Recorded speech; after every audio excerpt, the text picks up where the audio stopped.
Hello everyone welcome back to my channel केमती अच्छी आपण मैंने आशा करछि आपण मैंने बहुत भल थे मुझे बहुत भल अच्छी आज मु बहुत दिन पर आपण मानक पई गोटे ब्लॉग नहीं आसी आउटा हूँ इवनिंग टाइमटा बुधवार दिन इवनिंग टाइम रे आमे पार्क को पलैथिलु झील को धरिकी पाखरी ही पार्क टी माने घर पाखरी ही पार्क टी तो ताको टिके धरिकी जाइथिलु बुलिबा पई कि सी आसवा राजी नाई आउ खरा जेहेतु होची लोक दिन बेले बिल्कुल भी बाहर को बाहर ना जिते इवनिंग टी होची समस्ते बाहर को बुला चला करुँच बाहर आसिकी तो घर पाखरे पार्क टी जेहेतु तो ये लाइन रे जिते भी सबू पिला माने छोट छुआ माने अच्छंती प्रायतः आसिकी खेली थांती झील को भी मु केबे केबे नेकी जाई पार्क को किंतु तांको बाबा आनिकी आसथिले मु पछरे आसथिली तांके दी जण फास्ट आसी जाइथिले तो मु पछरे आसी जाइथिली पानी बोतल धरिकी एबे आमे घर को जाउछु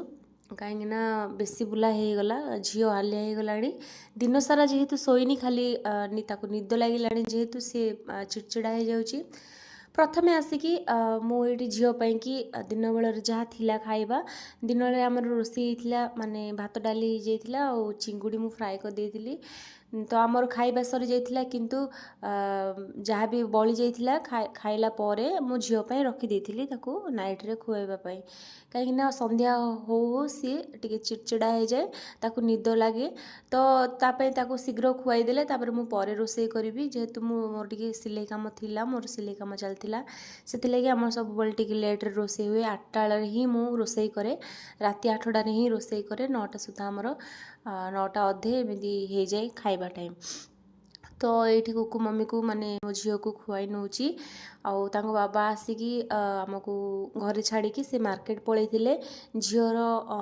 गोटे मेडिसिन आसबार थिला से मेडिसिनटा सरी जाइथिला तो सेटा आनिबे तापरे मार्केट रे बुलाबुली करके आसबे ये झील को मु खुआई नौची ये खुआइला परे मु भाबिली कि ताको टिके कांधरे शुआई देबी हुए तो से सोई पड़िबो सोई पड़ला परे मु मोर रोषे काम स्टार्ट करिवि माने रातिर डिनर पई रेडी करिवि जीतू तो नहांती जीतू गाँव रे अछंती आउ वर्तमान जीतू नहांती ब्रह्मपुर रे तो आम दी जण पई ही रोषे हबो किंतु झील सोई नथिला जेहेतु तापरे घर टिके गरम होउथिला सेते गरम होउनी घर भितरे किंतु टिके गुळमुळी लागुथिला मु भाबिली ताको टिके बाहर बुले आनिबी घर पाखरे ही दुकान टी ग्रोसरी दुकान टी तो मु भाबिले मोर जहाँ भी जो कौन कौन सरी जाइछि माने डेली यूज जिनस गुड़ाक जोड़ा नीतिदिनिया माने यूज आसछि वर्तमान तो आमे 2 दिन हम ब्रह्मपुर आसचु कहीं आम गाँव में थिलु ता पूर्वर मु सब आलू पियाज जहाँ भी थिला हमर मु किछि आनी नथिली से गुड़ाक शेष करिकी ही माने सरेकी ही आम गाँव को जाइथिलु एरी तापर आसिकी आम माछ ए सबु अंडा ए सबु होइकी आमर चलथिला 2 दिन जा तापर एठी मु आलू पियाज आनी देछि आम एपटे आलू होछि 25 टंका केजी पिछा आउ पियाज होछि एठी 30 टंका केजी पिछा तो आलू पियाज सर्फ माने दही क्षीर जहाँ भी डेली यूज रो जिनस गुड़ा जहाँ भी मत दरकार थिला मु अपा दुकान रू जाइकी आनी देइथिली से दुकान रू माने सब सामान आमे प्रथम रू आसला दिन ठू से दुकान को जाइकी आमे सामान आनी थाउ कहीं आमे 3 वर्ष पाखापाखि हो गलानी आसवाक ए रूम को आमे जेबेटू आसीचु तांकर हमर टिके रिलेशनटा बहुत भल चलची माने टिके आमे मिलामिशा करू कथबार्ता हो जेबा आसवा करू तांको घर को झील प्रायतः आपण मान देखिथिबे वीडियो रे झील तांको घरे प्रायतः जाइकी रही थाए आउ ये देखु मु रसुण अदा एगुड़ा सब साइड करके रखीदे जहाँ भी जहाँ जिन आनी से गुड़ा सब जगार रखीदी से भितर हजबैंड आसी जाइए जो मेडिसिन झीर सरी जाइए से आणिक आसी जाइए वर्तमान जाए भी झील शोनी मु भाविली शोई पड़ो कहीकि किंतु से शोई नथिला तापर ये आमर भात भी रेडी हो जाइए मुझे तरकारी प्रिपेरेसन करुँची तरकारी अंडा तरकारी करी अंडा आलू सिझे देती अंडा आनी देती अपांग दुकान रू तो अंडा आलू मु सिझे देती ये मु पियाज पियाज नुह टमाटो रसुण अदा जीरा ए सब को मु ग्राइंडिंग कर देइछि पियाज काटिक रखी देइछि ये देखंतु तेल नहीं गली कड़ाई रे सेथिरे टिके लूण टिके हळदी पकई नेली 4टा अंडा ही करी 2टा लेखे अंडा माने आम 2 जन को पई 4टा ही करूची आउ ये देखंतु गरम हे आसलानी तेलटा मु अंडाटा पकई नेबी एंदी तो ମୁଁ ଯେତେବେଳେ କରେ ନା ଅଣ୍ଡାଟି ଭାଜିକି ହିଁ କରିଥାଏ। ଆଉ ଏଇଠି ଆଳୁ ମୁଁ ସିଝେଇ ଦେଇଥିଲି, ତ ଆଳୁର ଚୋପା ମୁଁ କାଢ଼ି ନେଇଥିଲି। ଆଳୁକୁ ଭଲ ଭାବରେ ମାନେ ବେଶୀ ମୁଁ ଭର୍ତ୍ତା କଲା ଭଳିଆ ମୁଁ ଆଳୁଟା କରିବିନି, କେବଳ ଖଣ୍ଡ ଖଣ୍ଡ ହିଁ କରିଛି ଆଳୁଟିକୁ। ସେମିତି କଲେ କ'ଣ ହେଉଛି ନା ଆମ ଗ୍ରେଭିଟା ଟିକେ ମୋଟା ହେଇଥାଏ। ଆଉ ଏ ସାଇଡ଼୍ରେ ମୁଁ କ୍ଷୀର ଗରମ କରିବା ପାଇଁ ମାନେ କ୍ଷୀର ଫୁଟାଇବା ପାଇଁ ମୁଁ ବସେଇ ଦେଇଛି। ସେଇ କଡ଼େଇରେ ଦେଖନ୍ତୁ ଅଣ୍ଡା ମୋର ଭଜା ସରିଯାଇଥିଲା। ସେଇ କଡ଼େଇରେ ହିଁ ମୁଁ ପିଆଜଟାକୁ ମାନେ ସେ କଡ଼େଇରେ ଯେଉଁ ତେଲଟା ଥିଲା ସେଥିରେ ମୁଁ ପିଆଜ କାଟିକି ପକାଇ ନେଇଛି। ପିଆଜଟିକୁ ଭାଜି ନେଉଛି ଗୋଲ୍ଡେନ୍ ବ୍ରାଉନ୍ ହେବା ଯାଏ ନର୍ମାଲି ଏମିତି। ଆଉ ଆଜି ବହୁତ ହି ଗରମ ହେଉଛି, ଖାଇବାକୁ ବି ଇଚ୍ଛା ହେଉନି, ସେଥିଲାଗି ମାନେ ଭାତ ଅଳ୍ପ ହିଁ ମୁଁ କରିଛି। ରାତିରେ ତ ଆମେ ଭାତ ବହୁତ ହି ଅଳ୍ପ ହିଁ ମୁଁ କରିଥାଏ। ଆଉ ଏଇଠି ଦେଖନ୍ତୁ ହଳଦୀ ପାଉଡ଼ର, ସେଇ ପିଆଜ ଭଜାରେ ହଳଦୀ ପାଉଡ଼ର, ମରିଚ ପାଉଡ଼ର, ଗରମ ମସଲା ଏଗୁଡ଼ା ସବୁ ମୁଁ ପକାଇ ଦେଇଥିଲି। ସେଇଟା ଭାଜି ହେଲା ପରେ ମୁଁ ଯେଉଁ ମସଲା ଗ୍ରାଇଣ୍ଡିଙ୍ଗ କରିକି ରଖିଥିଲି ସେଇଟାକୁ ମୁଁ ଏଥିରେ ତ ଆଡ଼୍ କରି ନେଇଛି। ତାପରେ ଭଲ ଭାବରେ ମସଲାଟିକୁ ଭାଜି ନେବା, ଯେମିତିକି ତାର ଯେଉଁ ତେଲଟା ଉପରକୁ ଆସିନି। ତ ଏଠି ଦେଖନ୍ତୁ ମୁଁ ଭଲ ଭାବରେ ଫ୍ରାଏ କରି ନେଉଛି। ମୁଁ ଏଠାରେ ଲୁଣ ଆଡ଼୍ କରିଥିଲି, ଆଉ ଟିକେ ହଳଦୀ କମ୍ ଥିଲା ଯେହେତୁ ତ ଆଉ ଟିକେ ହଳଦୀ ମୁଁ ପକାଇଥିଲି। ତ ନର୍ମାଲି ମୁଁ ଏମିତି ମାନେ ଘରେ ମୁଁ କେମିତି କ'ଣ ରୋଷେଇ କରେ ସେଇଟା ହିଁ ସେୟାର କରୁଛି। ଆଉ ମୁଁ କୌଣସି ରେସିପି ଆପଣମାନଙ୍କ ସହ ସେୟାର କରୁନି।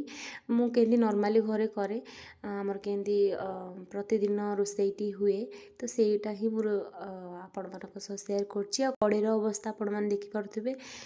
ଯେହେତୁ ଏ କଡ଼େଇରେ ମୁଁ ଟିକେ ଛଣାଛଣି କରିଦିଏ, ପକୋଡ଼ି, ବରା ଏସବୁ ଛଣାଛଣି କରିଦିଏ, ତ ସେଥିଲାଗି କଡ଼େଇର କଲର୍ଟି ଏମିତି ହେଇଛି। ଆଉ ଏଇଠି ଦେଖନ୍ତୁ ମୁଁ ଆଳୁଟା ଯେଉଁ ଥିଲା ସେ ମସଲା କଷାରେ ପକାଇକି ଭଲ ଭାବରେ କଷି ଦେଇଥିଲି। ତାପରେ ମୁଁ ଟିକେ ପାଣି ଦେଇଥିଲି। ତାପରେ ମୋତେ ଯେତିକି ଗ୍ରେଭି ଦରକାର, ଗ୍ରେଭି ଅନୁସାରେ ମୁଁ ପାଣି ସେଥିରେ ପକାଇ ଦେଇଥିଲି। ଆଉ ଭଲ ଭାବରେ ମୁଁ ଏମିତି ଘାଣ୍ଟି ନେଇଥିଲି। ତ ଏଇଟାରେ ଗୋଟେ ଫୁଟଣ ଆସିଲା ପରେ ଆଉ ଟିକେ ପାଣି ମୁଁ ଆଡ଼୍ କରିଥିଲି, ମାନେ ମୋତେ ଯେତିକି ଗ୍ରେଭି ଦରକାର ମୁଁ ସେଇ ହିସାବରେ ପାଣି ଦେଇଥିଲି। ତାପରେ ଲୁଣ ଟିକେ ପକାଇ ଦେଇଥିଲି କମ୍ ହେଇଯିବ କହିକି। ଏପଟେ କ୍ଷୀର ବି ମୋର ଫୁଟି ଯାଇଥିଲା, କ୍ଷୀରଟା ମୁଁ ସାଇଡ଼୍ କରିକି ରଖି ନେଉଛି। ଯଦି ବି ବାଇଚାନ୍ସ ସେଇ ମସଲା କ୍ଷୀରରେ ପଡ଼ିଯିବ ତ କ୍ଷୀର ଛିଡ଼ିଯିବ। କ୍ଷୀର ତ ଅଲରେଡ଼ି ମୁଁ ଏମିତି ଦହି ବନେଇବି ସେଇଟାକୁ। ତ ଦେଖନ୍ତୁ ଅଣ୍ଡା ମୁଁ ପକାଇ ନେଇଛି। ଏଠି ଆମର ତରକାରୀଟି ପୁରା ରେଡ଼ି ହେଇଗଲାଣି। ଅଣ୍ଡା ପକାଇ ସାରିଲା ପରେ କିଛି ସମୟ ବସିଥିଲା, ତାପରେ ଏଠି ତରକାରୀଟି ରେଡ଼ି ହେଇଗଲାଣି। ରେଡ଼ି ହେଲା ପରେ ମୁଁ ଏଠି କ'ଣ କରିଛି ନା ଆମର ଧନିଆ ପତ୍ର ମୁଁ ଏଇଟାକୁ କାଟିକି ପକାଇ ନେଇଛି, ଧନିଆ ପତ୍ର ସେଇ ଉପରେ। ଏଇଠି ଆପଣମାନେ ଦେଖିପାରୁଥିବେ ମାଣ୍ଡିଆର ଯେଉଁ ଚୁନା ରହିଥାଏ ସେଇଟା ମୁଁ ଭିଜେଇକି ରଖିଛି ସକାଳୁ। ପ୍ରାୟ ହେଇଗଲାଣି 5-6 ଘଣ୍ଟା ହେଇଯିବ ମୁଁ ଏଇଟା ଭିଜେଇକି ରଖିଛି। ଏଇଟାକୁ ମାନେ ମୁଁ ଏଇଟାକୁ ବନେଇବି ମାଣ୍ଡିଆ ଯାଉ। ତ ଏବେ ଖରାଦିନେ ପ୍ରାୟତଃ ଆମର ଘରେ ମାଣ୍ଡିଆ ଯାଉ ହେଇଥାଏ। ଶାଶୁ ଘରେ ତ ସମସ୍ତେ ପସନ୍ଦ କରନ୍ତି ମାଣ୍ଡିଆ ଯାଉ ପିଇବା ପାଇଁକି। ଏଇଠି ଦେଖନ୍ତୁ ଭାତ ମୁଁ ବାଢ଼ି ଦେଇଛି, ଆଉ ଆମେ 2 ଜଣ ହିଁ ଖାଇବୁ, ମାନେ 2 ଜଣ ପାଇଁ ବାଢ଼ି ଦେଇଛି, ଗୋଟେ ସାଙ୍ଗରେ ହିଁ ଖାଇ ନେବୁ। ଆଉ ଏଇଠି ଅଳ୍ପ ଭାତ ପକାଇକି ମୁଁ ମାଣ୍ଡିଆ ଯେଉଁ ଚୁନା ବତୁରେଇଥିଲି ସେଇଟାକୁ ପକାଇକି ପାଣି ଦେଇକି ମୁଁ ମାନେ ବେଶୀ ଆଞ୍ଚଟା ବେଶୀ ଧିମା ଅଧିକ ନ କରିକି ଧିମା କରିକି ମୁଁ ବସେଇ ନେଇଥିଲି। ସେ ତା'ର ଫୁଟି ଚାଲିଛି, ମାଣ୍ଡିଆ ଯାଉ ବନା ଚାଲିଛି। ତାପରେ ଆମର ଖାଇବା ପିଇବା ସରିଯାଇଥିଲା। ଆଉ ଏଇଠି ମୁଁ ଝିଅ ପାଇଁକି ଅଣ୍ଡା ଗୋଟେ ଆଉ ଅଳ୍ପ ଟିକେ ତରକାରୀ ରଖି ନେଇଛି। ଆଉ ଭାତ ବି ତା ପାଇଁ କାଢ଼ିକି ରଖିଦେଇଥିଲି ଯୋଡ଼େ ଅଳ୍ପ। ତ ଏଇଠି ଝିଅ ଶୋଇଛି। ଆଉ ଦୋଳିଟି ଯେତେବେଳେ ଆମର ଭଣଜା ଆସିଥିଲେ, ମାନେ ଭଣଜା ତାଙ୍କ ପୁଅ ମାନେ ଭଣଜା ବୋହୂ, ତ ତାଙ୍କ ପୁଅ ପାଇଁ ଏଠି ଦୋଳି ବନ୍ଧା ହେଇଥିଲା। ସେବେଠୁ ମୁଁ ଆଉ ଖୋଲି ନଥିଲି, ତ ତାକୁ ବହୁତ ପସନ୍ଦ ଦୋଳିରେ ଖେଳିବା। ମୁଁ ଭାବିଲି ଯେ ଥାଉ ଦୋଳିଟି ଆଉ ଖୋଲିବାନି, ଆଉ ସେ ଦୋଳିରେ ହିଁ ଶୋଇପଡ଼ିଛି। କିନ୍ତୁ ମୁଁ ତାକୁ ଘର ଭିତରୁ ନେଇଯିବି, ଏଠି ବହୁତ ହି ଗରମ ହେଉଛି। କ୍ଷୀରଟି ଯେଉଁ ମୁଁ ଫୁଟେଇଥିଲି ଏଇଟା ଥଣ୍ଡା ହେଇଯାଇଥିଲା, ତ ସେ କ୍ଷୀରରେ ମୁଁ କ'ଣ କରିଥିଲି ନା ଦହିଟି ଆଡ଼୍ କରିନେଇଥିଲି। ଦହି ପକାଇ ଦେଇଥିଲି ସକାଳ ପାଇଁ, ମାନେ ସକାଳକୁ ସେ ଭଲ ଭାବରେ ଦହିଟି ବସିକି ହେଇଯାଇଥିବ। ଆଉ ମାଣ୍ଡିଆ ଯାଉରେ ଦହି ପକାଇକି ପିଆଯାଏ ପିଇଥାନ୍ତି। ତ ଏଇଠି ଦେଖନ୍ତୁ ମୋର ମାଣ୍ଡିଆ ଯାଉ ରେଡ଼ି ହେଇଗଲା। ତ ଗ୍ୟାସ୍ ଅଫ୍ କରିଦେଲି। ତାପରେ ଗ୍ୟାସ୍ ଷ୍ଟଭ୍ଟା ମୁଁ ଟିକେ କ୍ଲିନ୍ କରିଦେଇଥିଲି। ତାପରେ ଆମ ସେଲ୍ଫଟା ଟିକେ କ୍ଲିନ୍ କରିନେଇଥିଲି। ତାପରେ ବାସନ ସବୁ ଗୁଡ଼ାକ ମାଜିକି ସଫା କରିକି ତା ଜାଗା ରଖିଦେଇଥିଲି। ଏଇଠି କିଚେନ୍ କାମ ଶେଷ ହେଲା ଆମର ରାତିରେ। ତ ରାତିର ମୋର ଏ କାମ ଶେଷ ହେଲା। ଝିଅ ବର୍ତ୍ତମାନ ଶୋଇଛି ଦୋଳିରେ। ଆଉ ଏପଟେ କ'ଣ ଯେ ଝରକାଟା ଅଛି କହିକି ଟିକେ ପବନ ଆସୁଛି, ସେଥିଲାଗି ଶୋଇଛି।